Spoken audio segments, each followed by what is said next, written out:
Mark Twain receives credit for saying that if you can find a job that you enjoy, that you'll never have to work a day in your life. And I consider myself very lucky because I love working in healthcare. My journey into healthcare started in high school when I received my emergency medical technician certificate in my senior year.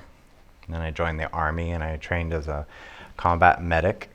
The Army was generous enough to send me to school, and so I became a registered nurse right here at Arizona State University. After a few years working as a nurse, I knew I wanted more, so I went back to school, and now I'm a nurse practitioner. I've been working as a psychiatric nurse practitioner for the past 15 years. And working as a nurse practitioner and in healthcare in general, I feel like my colleagues and I sacrifice a lot. A lot of our time, our weekends, our evenings for our patients. I think the level of caring in the profession in general and in healthcare is extreme. And so today I'm going to share 4 ideas with you, partly because I want to share with you how you can all be better and more engaged in your healthcare, and partly because it helps me to have better outcomes with you when you're more engaged. And so the first idea really is that idea of I'm a healthcare worker, and I'm an expert in healthcare. I've learned a lot, I have a lot of knowledge, but I can't do it by myself. I want to help you, I want to partner with you, but I need you to also step up into the role of being an expert, not in healthcare necessarily, but an expert on yourself. So the first idea is please partner with me, because as a healthcare worker, I'm an expert on what I do. When I think about healthcare and about your health in general, a quote from my mom comes to mind. And my mom says, after listening to me, I think it made this summarize this very well, is that no one is going to care about you as much as you care about yourself. So with that idea, I started looking at things, and so the top 3 causes of death are a very good example. 50% of all deaths in America are due to 3 things: heart disease, cancer, and medical errors. I'd like to think that all 3 of those are preventable, and maybe if not preventable, at least modifiable. And I have some information, but in our brief visits, which are oftentimes rushed, I can't do everything. So by making you an expert today, I'm allowing you to take control of your own healthcare. So I'm going to give you 3 ideas to go along with that first idea of partnering with me as the healthcare expert, that you can take control of your medical visits, and also your health. So the second idea today is that you need to come prepared to visits. Coming prepared means knowing a little bit about yourself. Sometimes that means doing a little bit of research. I don't want you to be getting on Google and diagnosing yourself, because that's my job. But I want you to understand what's going on with you and maybe get a basic understanding of the things that we're going to talk about. The second part of that is making sure that I understand you. Again, medical visits can be very short. There's a lot of anxiety that goes on with being in a doctor's office, and you may forget things. So make sure that I understand you when we're talking. Also, when I'm talking to you, sometimes I use big words. I try not to during medical visits. I try to talk in a way that everybody understands, but you need to make sure that you understand everything that I say. The final idea is that at the conclusion of the visit, usually we make a plan. I have plenty of ideas. If you talk to any of my students, any of my patients, you know that I'm full of ideas. I research a lot. I read a lot about the latest self-help and self-promotion ideas. So I could give you 10, 15, 20 things that you might want to do to make yourself healthier. But they don't all fit everybody. So really work with me to customize a plan that matches your needs. And then when you leave the office, you have to follow it. I say pretty often to my patients that, I can give you the perfect medicine, but the pills don't work in the bottle. You have to take it. So I'm going to introduce you to a patient of mine, and I'm going to call her Helen, and I'm just going to walk through a couple visits that we had together to sort of illustrate these points.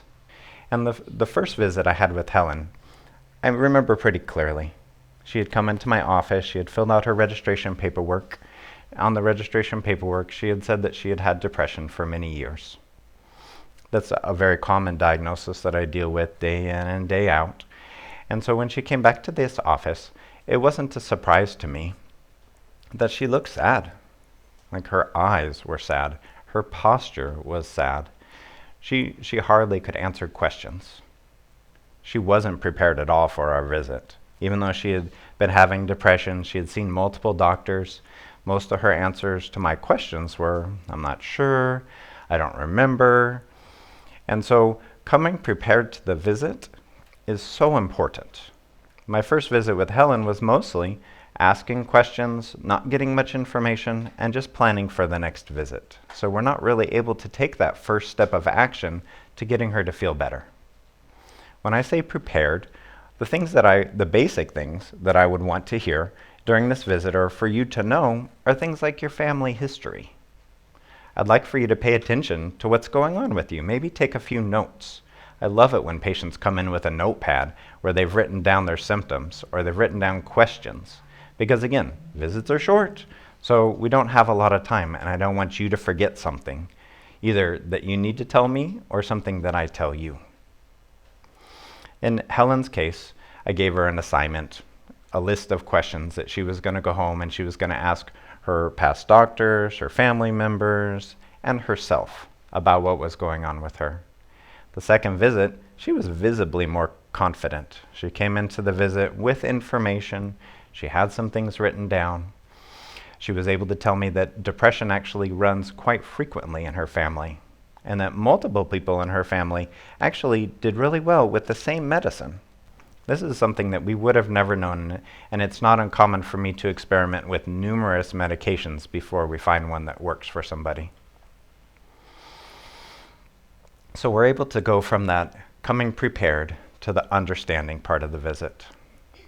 I think that I understood her quite well when she had her notes and she was prepared. I asked some questions to clarify things. And then when it was my turn to explain things, I think we missed it on that second visit, because we had decided to try that medicine that had worked in her family, but she hadn't heard, or maybe she had forgotten, when I had said that she needed to increase the dose after 2 weeks. So it came to our third visit, and she still wasn't feeling as well as she could have. She was taking the lower dose of the medication. She was feeling a little better. She still had some confidence. She had been paying attention to her symptoms.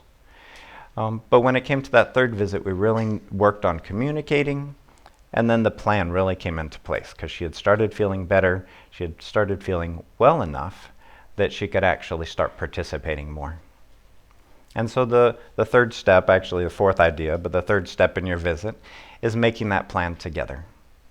So in Helen's case, she really felt like she couldn't fit another 30 minutes or another hour into her busy day. She had kids and she had a job, and she wasn't able to do more. And so instead of adding something like exercise or yoga or meditation, she decided that she was going to take her kids to the park, and she was going to play with her kids, and she was going to be more active and more social in that way. Because the medication sometimes didn't get taken every day or at the same time every day, she decided she was going to set a reminder on her phone. And we worked together to make this plan so that she could be more successful. So today I'm introducing you to 4 ideas. I'm offering you 4 ideas to become experts on yourself. Partner with me as a healthcare expert. Come prepared to your visits. Make sure that we understand each other. And then when you leave the office, make sure you follow through with our plan, the plan that we made together. I urge all of you to take those first steps today to become experts on yourselves. Thank you.